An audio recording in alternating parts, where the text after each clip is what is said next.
Alright, good afternoon, Algebra 2 Trig Honors class. So today I would like to talk about Chapter 6, Exponential and Logarithmic Functions. So for this brand new chapter, we'll talk about that within 3 different sections. So we'll break it apart into 3 different sections. So the first part, we'll talk about the graph, the exponential model, and the logarithmic model. And then after that, second part, we'll talk about the solving equations and also finding inverses. And then the last part, we'll talk about the property. Okay, so now let's get started. So anytime that you deal with the exponential model, the structure is always given as y equals b to the power of x. So b, which is the base. Okay, so b is the base. And then x, which is the exponent. And then y, which is the result. But normally it's not as easy as what we thought. Okay, so this one could be written as y equals a times b to the power of x minus h plus k. So again, a, that's a scale factor, as you may notice. So it's the same element that we've been using for all kind of function. So scale factor, if a is greater than 1, so that means it's considered a vertical stretch. And a is less than 1, but it's greater than 0, so that means it's a horizontal stretch. Okay, so horizontal stretch.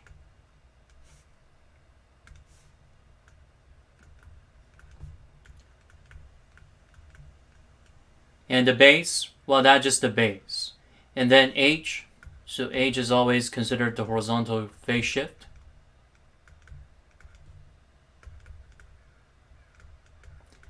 And then k would be the vertical translation.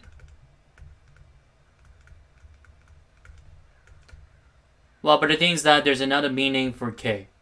So k, if that's an exponential model, so that means k, so this one is a new vocab, so it's called the horizontal asymptote.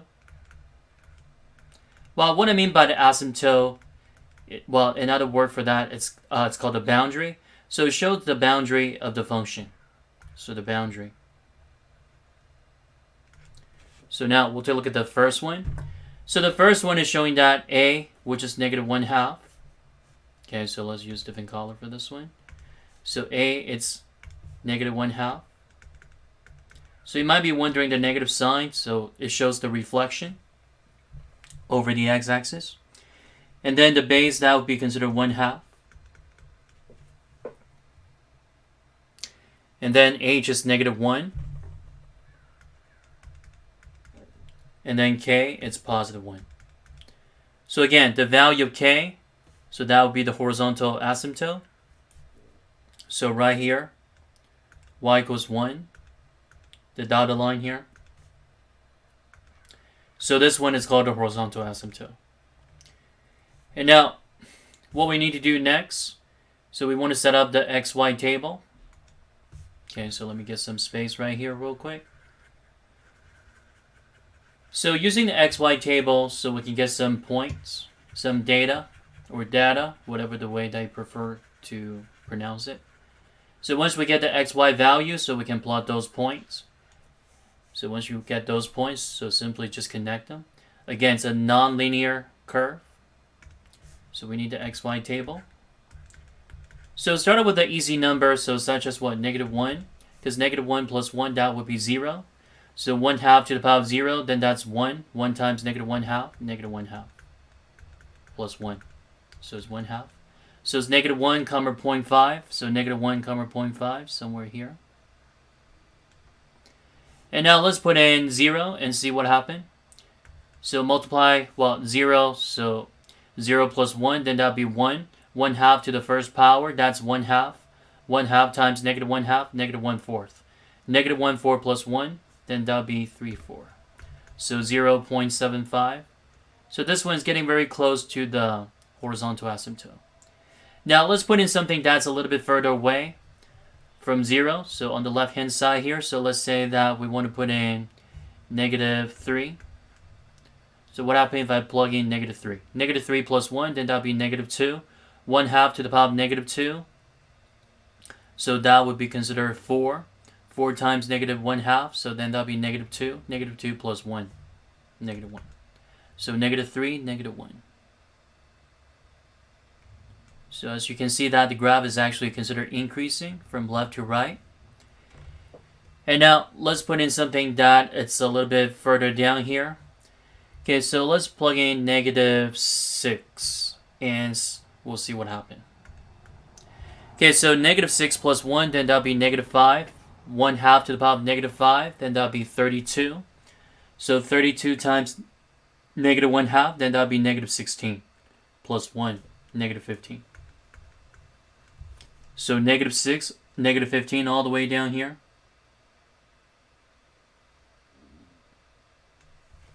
And then what we need to do, simply just connect those points. So we do know that this one is considered increasing. So the way that we describe this curve right here, so this one is called exponential growth model. As you can see that this one is getting very close to the asymptote. Okay? And then finding the domain, the range. So the domain for this one, so x is all real number because there's no restriction. And then for the range, so the range is from negative infinity all the way to 1. But 1 is not included. Again, y equals 1 is the line of boundary, so it's a horizontal asymptote. So anything that's getting close to 1, so this one is almost getting in touch with that y equals 1 right here. So again, anytime that you read through the domain and the range, always from the least to the greatest, from the smallest number to the greatest number. Okay, so now let's do another example like this. And for number 4, find out the value of a, b, h, and k. So for a, well, obviously that's negative 2. The base is 2 also. And then h, so we do have negative 1. And then k, we do have 1. So again, the value of k, so that would be considered the horizontal asymptote.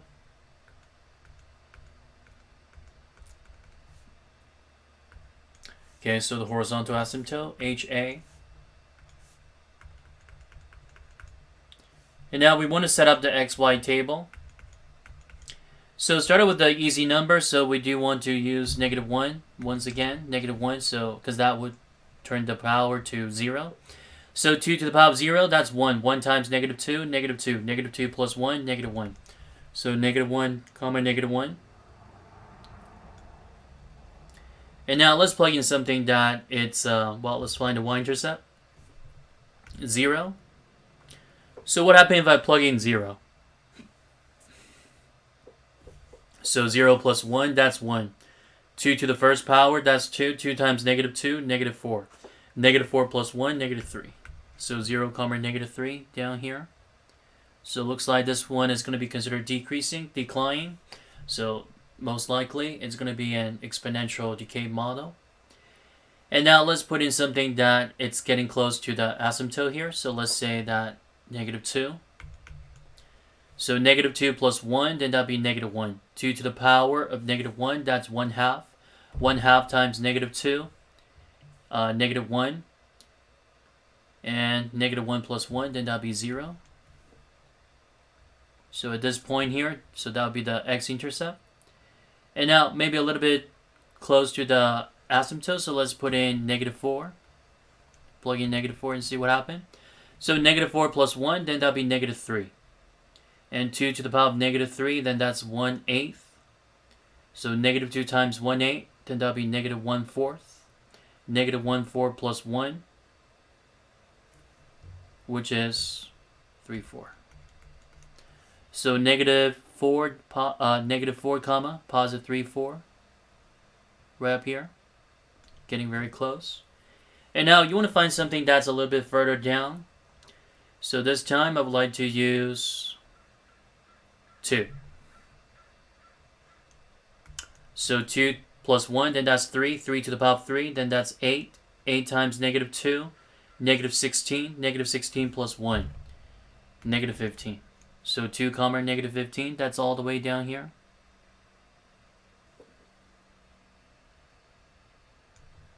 and then simply just connect those dots. So we do know that it's exponential decay model.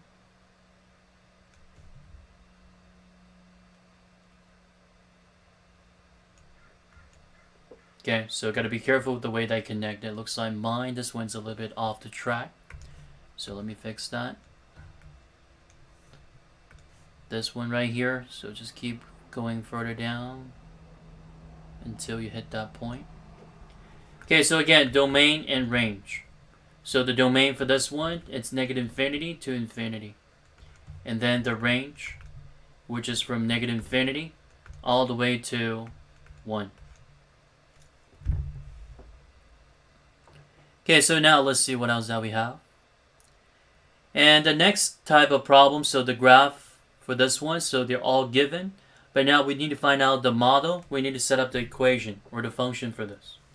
So in general, without any horizontal phase shift or the vertical translations, so the model is always given as y equals a times b to the power of x.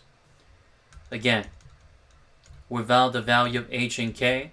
So assuming that the value of h and k is 0, 0. So that means the basic model, you just consider a times b to the power of x. Now for those you might be wondering, how do we find out the value of a and b? The scale factor and the base. So the things that we want to choose 2 points on the graph.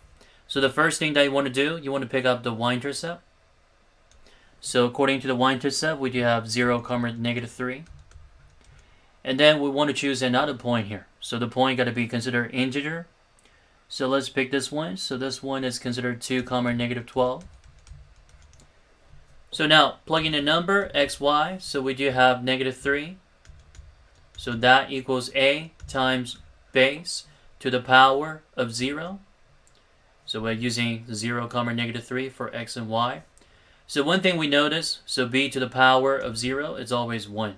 So 1 times a, which is a. So that means the value of a, it's negative 3. The y-intercept. And now, what else do we know? And now the position here. So let's plug in negative 12 for y. Again, a, it's already solved. So use that number, negative 3. And now this time we want to find out the base. So base to the power of 2. So negative 12 over negative 3, then that's 4. So 4 equals base to the power of 2. And then solve for the base. So a lot of people might be wondering, it's a quadratic equation. So isn't that 2 solution here?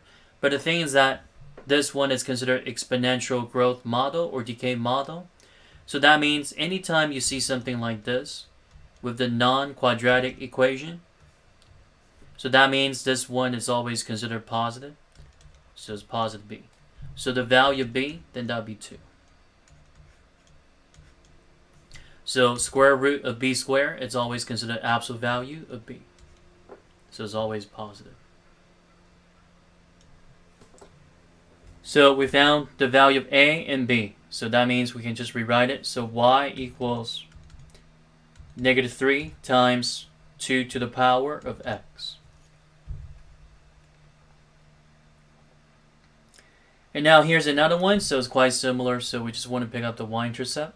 So the y-intercept, according to the graph here, we do have 0, 2. And then just find one of the point here on the graphing template. So what we got here, so it looks like this one is the perfect integer. So it's negative 2, 12. Again, using the model, assuming that h, k, they all consider 0, 0. So with the model, a times base b to the power of x. So started off with the y-intercept. So we do have 2 equals a times b to the power of 0. Again, b to the power of 0, that's 1, so we can cancel that out. So a equals 2. And then solve for b, so plug in a number. So negative 2, 12, so 12 equals y. A, we found it already. Base b to the power of negative 2. So 12 over 2, then that's what? 6. And then b to the power of negative 2. Okay, so one thing I just want to check off here. Oh, you know what? I plugged in the wrong number. So the value of a is supposed to be 3. Sorry about that. It's going too fast. Yeah, I was wondering, because once I take the power, so it should be considered a perfect square number. So this one, the value of a is supposed to be 3.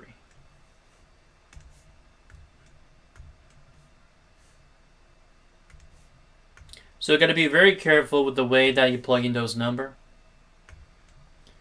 So 12 over 3, then that'd be what? 4. Yeah, so then that'd be a perfect square number.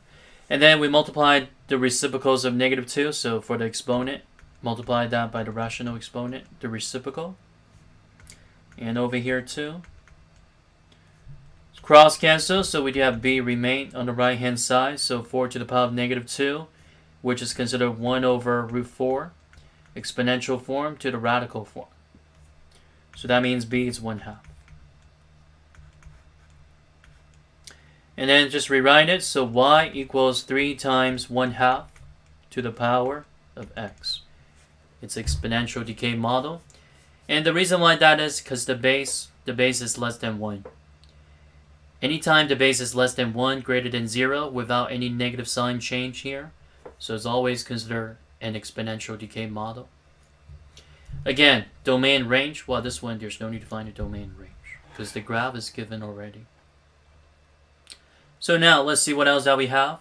The logarithm function. Okay, so for those who might be wondering, what's the relationship of those two type of functions? Well, for the exponential, the original functions, the parent graph is always like this. Exponential growth model. And what about for log? If you guys do remember the inverses, so the line of symmetry is always y equals x. So this one is just the exponential growth model. But now what about for the log? So the log function, it's always considered, well, not the opposite, but you want to swap the xy value like this. They're always symmetrical.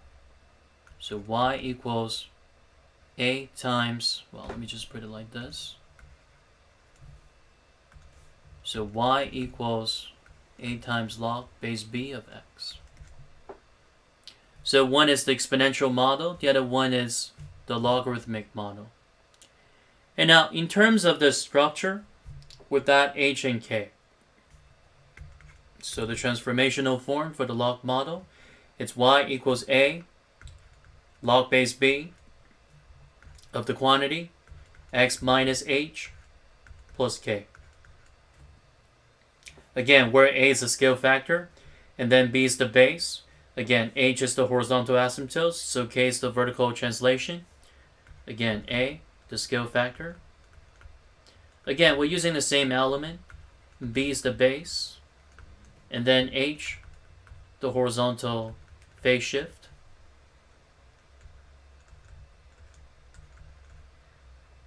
Well, but there's another meaning for h, just like the value of k for the exponential model. So k here, just consider the vertical translation.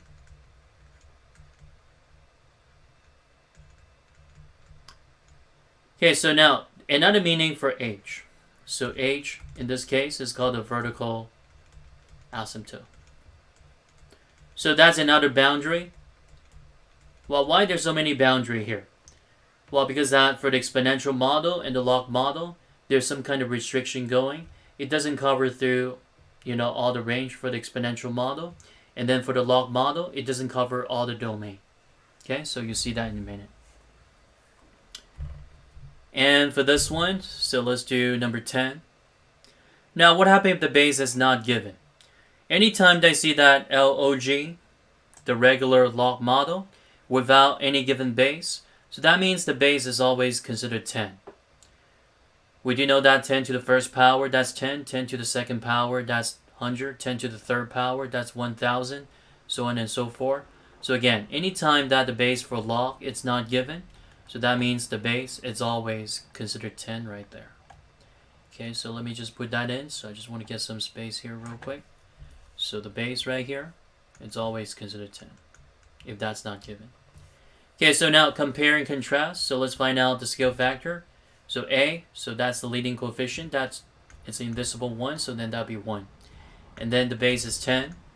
H, Well, to find out h, so this one looks like they don't match.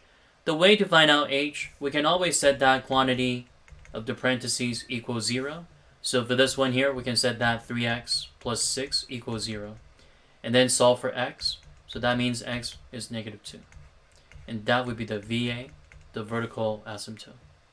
It's always the value of x. So for h, so we found it, which is negative 2. So negative 2, which is right here. So it's right crossing through the line here from the second quadrant to the third quadrant. And now another thing you want to find out, the value of k. So the value of k is negative 5. So that one is going to be the vertical translation. Now for those you might be wondering, how do we set up the xy table? Well, basically just set up the xy chart. But what should we use for the x column? What kind of number should we use? So one thing that we want to talk about here is the properties of a logarithm. So anytime they see that the log base b of b, it's always 1. So once you end up with the same number, the same quantity with the base, so the result is always 1. Another thing that we notice, so log base b, let's see. So log base b of 1, it's always 0. So one thing that we notice, b to the power of 0, it's always 1. So in order to make this quantity as the same base, guess what we can use? So we can use what? 4 over 3. Well, why is 4 over 3? Because 3 times 4 over 3, that's 4. 4 plus 6, that's 10. And that's the exact same number we want with the base. So log base 10 of 10, using the first property, so we do have 1. 1 minus 5, negative 4. So 4 third, negative 4. So 4 third, it's about 1.33333. Negative 4 all the way down here. So we just get the first point. And now let's find something that's getting close to the vertical asymptote. So another property that we know is that log base b of 1 is 0. So in order to make this quantity as 1, so we can convert that x as what? Negative 5 third.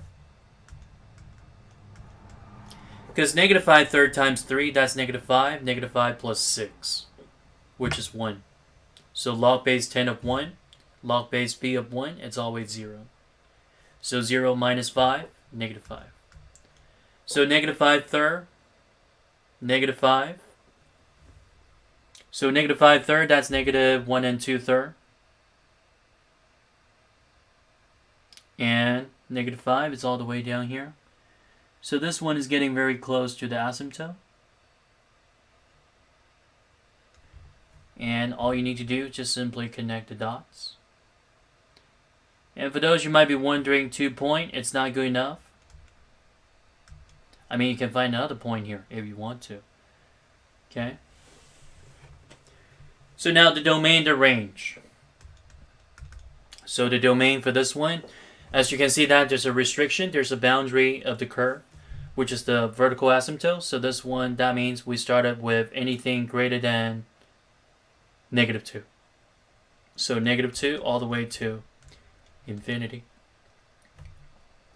And now what about the range? So the range, there's no restrictions. So this one is just increasing pretty fast. But this one here just slow things down. But it's still considered negative infinity to infinity. It pretty much covers all those real numbers. Okay, so now for those you might be wondering, ln, what does that mean? So, well, this one is a natural log. We'll talk about that later. So before we do number 12, so let's take a look at that, another regular log function here. 14 and 16. Okay, so again, compare and contrast. So we do have y equals a log base b of the quantity x minus h plus k. So someone can tell me about the value of a, b, h, and k. So the value of a, obviously, is 1. The base is what? 6. H, 1. And then k, which is 2. Again, it's a log function, so that means that the value of h, there's another meaning. So it's what? It's a VA. So here at 1.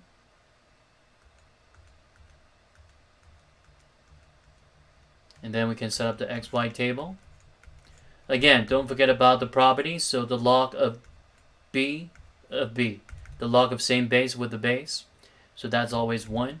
And log base b of 1, it's always 0. So using the properties, so what we do know that here, so let's see. So in order to make this quantity as 6, so let's say x is 7. So 7 minus 1, that's 6. Log base 6 of 6, that's 1. 1 plus 2, which is what? 3. So 7 comma 3. Up there, quadrant 1. And now, in order to make this quantity as 1, so let's say x is 2. So log base 6 of 1, then that'll be considered 0. 0 plus 2, 2. So 2 comma 2. So once you get those dots, so this one, again, it's an increasing log model. So it's going this way. So it started with increasing extremely fast here. So, and then all of a sudden it just slowed things down. So 2 comma 2, 7 comma 3. Again, domain and range. So the domain here started at 1, but anything that's greater than 1, all the way to infinity. And the range, all real numbers.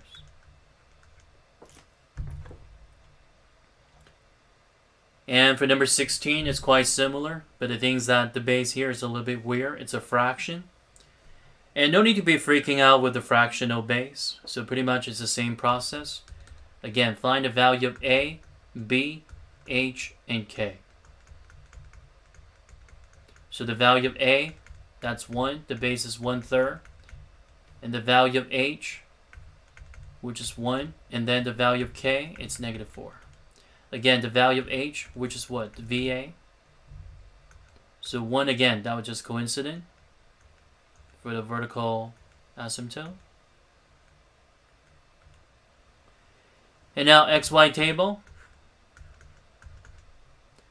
So in order to make this quantity as 1/3, so let's use 1 and 1/3. Because base of 1/3 here, log base 1/3 of 1/3, then that's 1. 1 minus 4, -3. So 1.333 comma -3.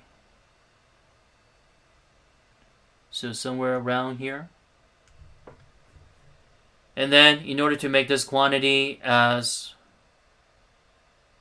1, so we're using 2.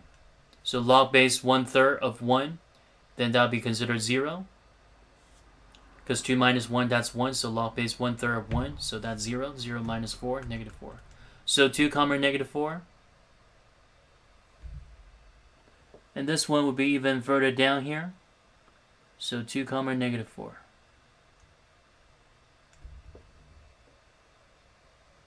Okay. And now what happens if I plug in something that's even smaller? Okay, let's see. So we do know that 1/3 to the power of -2, then that would be considered 9. So in order to make this one as 9, so let's use what? 10, but 10 is all the way over here.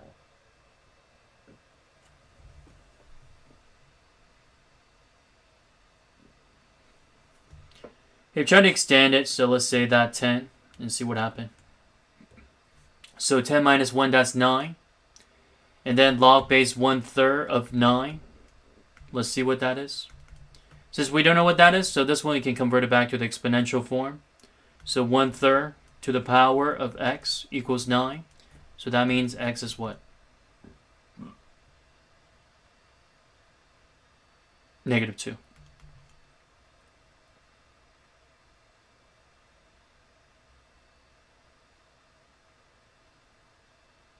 So 10 comma -2, but that doesn't make sense.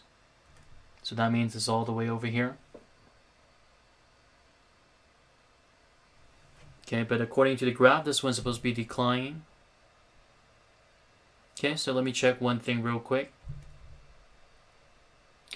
So put in 10, so we got 10 minus 1, that's 9. So log base 1/3 of 9.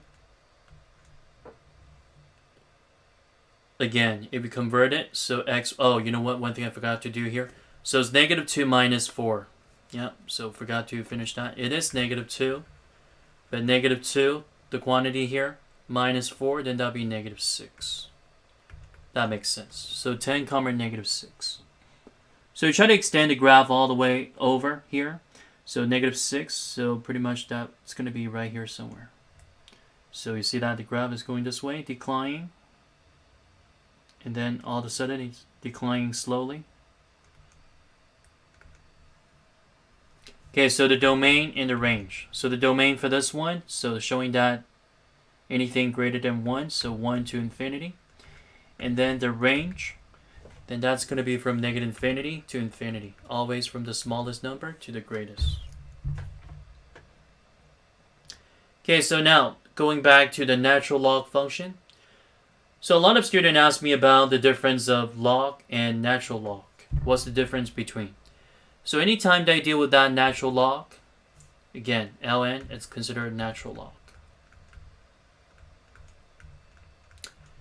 So the big difference is that the base. So for natural log, so for the base of natural log, it's always considered e. Well, what's the value of e? It's just like the value of pi, another irrational constant. So this one is about 2.718, blah, blah, blah. Okay? So for the base, for the natural log, the base is always considered e. But what about for the regular log, log? So for the regular log, we can use any real number. Pretty much we can use all the real number as the base. So it doesn't matter. There's no any restrictions for the base. As long as the number is real, that means we can use that as the base. So again, for the natural log, the property that you need to know. Just like the log base b of 1, all that. So natural log of e, it's always considered 1. If you try to do that on the calculator. And then e to the power of natural log, it's also 1. And then what about natural log of 1? Guess what that is? It's a neutral number, 0. So those are the property somehow you guys need to recognize. Okay, so now let's look at that. This one here. Again, this one can be always written as the transformational form. And the structure is already showing it's in the transformational form. And again, what I mean by the transformational form is that the element we put in A, H, and K. Okay, so let's compare and contrast. So y equals A, natural log of quantity x minus h plus k. Again, if the base is not shown, it's e.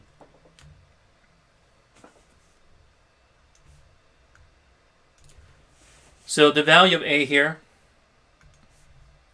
so that's 1. And then the value of h, positive 1. Again, that's a VA, because that's a log function. And then the value of k, if that's not given, so 0. So for h equals 1, so that means it's the vertical asymptote. Well, again, it's 1. What a coincidence. And then the rest of this, we want to set up the XY table so we can get some points. Okay, let me just use that the right-hand side right here. Get some space. So again, one thing we notice, natural log of 1, it's always 0. Natural log of e, it's 1. So in order to make this quantity, the inner parentheses, the quantity here, as e, so we're using e plus 1 for the XY table. Because e plus 1 minus 1, that will give you e. And then natural log of e, natural log of 2.7. So that's what? It's 1. So what is that about? E plus 1. So for those you might be wondering, again, the value of e is 2.7. It's about 2.7 plus 1, then that'll be 3.7. So at 3.7, comma 1, right up here. And what else do we know? One thing we notice, another one that we notice, natural log of 1 is 0. So in order to make this quantity as 1, so let's put in x equals 2. So 2 minus 1, then that'll be 1. Natural log of 1, then that's 0. So 2 comma 0, which is the x-intercept. And once you get those dots, all you need to do, simply just connect those points. Again, the boundary, so that means the tail here, it's getting very close to the vertical asymptote. and then the rest of this is just increasing slowly. So the natural log function. It's pretty much just like the same kind of figure as the regular log function. Again, the only difference is the base. So for the natural log, we can only use e as the base. But for the regular log, any real number could be the base. Okay, so for the first part of the video of lecture chapter 6, so that's about it. And then part 2, we'll talk about the way to solve for the exponential equations. And also we'll talk about the way to find the inverses. Okay, so stay tuned and make sure that you guys watch the other video as well. Okay, so I'll see you guys later. Have a great one. Take care.